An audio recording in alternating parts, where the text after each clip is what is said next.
Mais c'est juste la prose, quoi. Le caractère de scénarisation évidente, quoi, avec des commentaires qui sont... chaque fois qu'il est dit... des appréciations toutes personnelles sur des comportements ou sur des façons de répondre qui font presque preuve, quoi. Dire voilà, le type de réponse qu'il donne qui se tient, c'est-à-dire on est se retrouver sous le coup d'une procédure antiterroriste quand on juge que c'est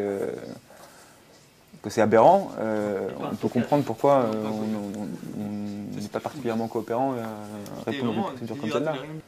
Alors là-dessus, on a eu tous des études un peu différentes, mais je pense que là c'est clairement dit, il se refuse à toute déclaration expliquant son comportement par le refus de la procédure d'exception dont l'antiterrorisme est le paravent. Cette unique déclaration démontrant, s'il en était besoin, toute sa détermination et le caractère politique qu'il donnait au sens de son interpellation. Okay. Et puis tout du long, la phraséologie, c'est prendre des éléments comme ça, en fait, qui pourraient dire tout leur contraire, et puis en faire presque à chaque fois des éléments à charge, quoi. En ce qui me concerne, moi et Aria, mon ami, ils n'avaient pas d'éléments matériels. Ils avaient des photocopies de trucs, des journaux qu'ils avaient trouvés à droite à gauche. Ils ne savaient pas trop ce qui était à qui, quoi, comment. Pour nous, il n'y avait vraiment pas de... Enfin, c'était vraiment juste des questions vraiment autour d'opinions politiques et de comment ces opinions politiques pourraient peut-être éventuellement se traduire dans des actes. On m'a certifié que j'avais été présent lors des manifestations violentes à Évian.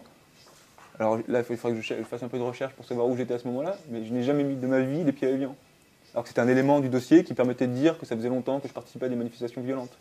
Et pour tout le reste, ils m'ont sorti, par exemple, même par rapport aux manifestations et tout, j'ai jamais vu aucune photo, à part des citations d'un rapport de police, mais aucune preuve réelle, quoi.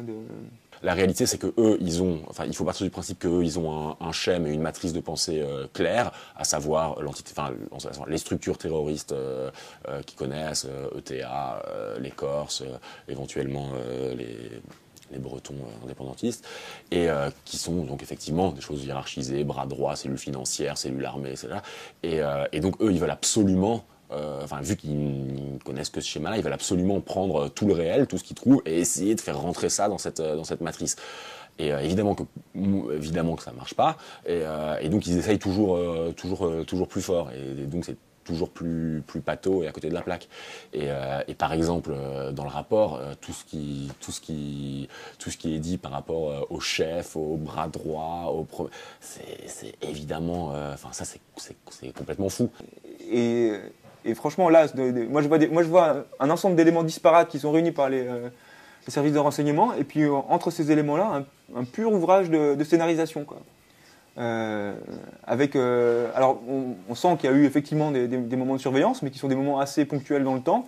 Et ce qui relie ces éléments-là, c'est des pures allégations.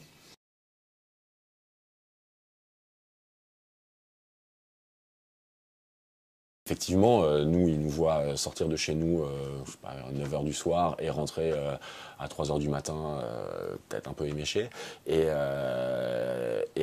en fait, nous, on était à l'anniversaire d'un ami où il y avait 30 personnes, et ensuite, dans une mauvaise boîte de nuit où il devait y en avoir 150.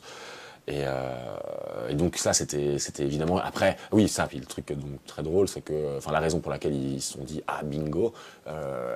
c'est parce que le lendemain matin, ma mère avait cassé la clé de sa voiture dans son Eman, et Aria, mon ami qui était revenu de voyage un peu avant, mes parents lui avaient prêté une valise. Et donc, ils me voient sortir le lendemain matin avec une valise que je mets dans le coffre de la voiture pour la ramener à mes parents, et une caisse avec un coup de boulon pour faire sauter le Eman, et puis tout un tas d'outils, quoi.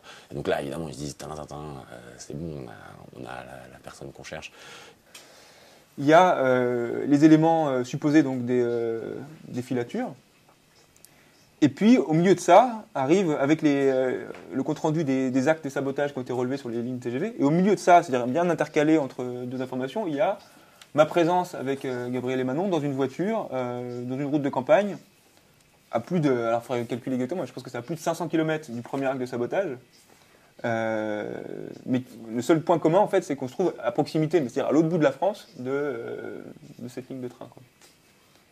Et c'est juste passé. Et ensuite, on revient sur. Il a été constaté que les observations de la police là correspondent bien à des actes de sabotage perpétrés sur Donc c'est un pur montage, c'est-à-dire que le moment où cette information-là arrive là, alors qu'il n'y a aucun élément qui permet de relier cette présence-là avec un quelconque acte de sabotage. Et c'est ce qu'ils m'ont dit d'ailleurs dans la garde à vue, c'est-à-dire que le gendarme m'a dit, je pense que vous n'avez rien fait, mais que vous en savez plus. Moi, ils m'ont parlé des histoires de sabotage que tout à la fin. Pendant les 3/4 de mon interrogatoire, il ne s'agissait pas de ça. Pour ce rapport-là, il y a des trucs qui sortent de toutes pièces. Mais de toute manière, bon, enfin, vous dites parole contre parole, il y a un moment donné où on va avoir accès au dossier. Et à ce moment-là, ce ne sera pas parole contre parole, ce sera PV signé contre rapport de l'ASDAT. Et là, je pense que le juge, il pourra pas faire comme si il n'y avait pas un décalage assez gigantesque et assez fou.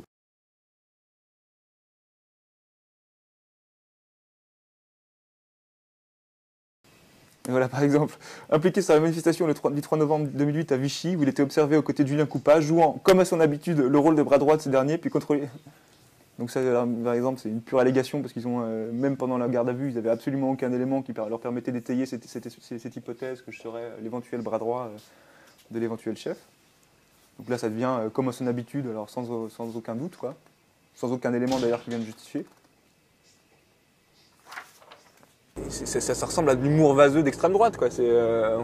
On organise un sommet sur les politiques d'immigration dans la ville de l'état de Vichy, dans le grand casino, qui est quand même un des lieux symboliques de ce régime-là, et c'est organisé par le ministre de l'identité nationale. Bon, il y a des gens qui trouvent que c'est exagéré de le prendre comme ça. Moi, je trouve que c'est quand même un truc assez grave, quoi. Donc, ce qui s'est passé, c'est qu'il y avait une manifestation qui fait un circuit dans le centre-ville de Vichy, en marge de l'espèce de zone rouge qui avait été faite autour du grand casino de Vichy, où se passait le sommet.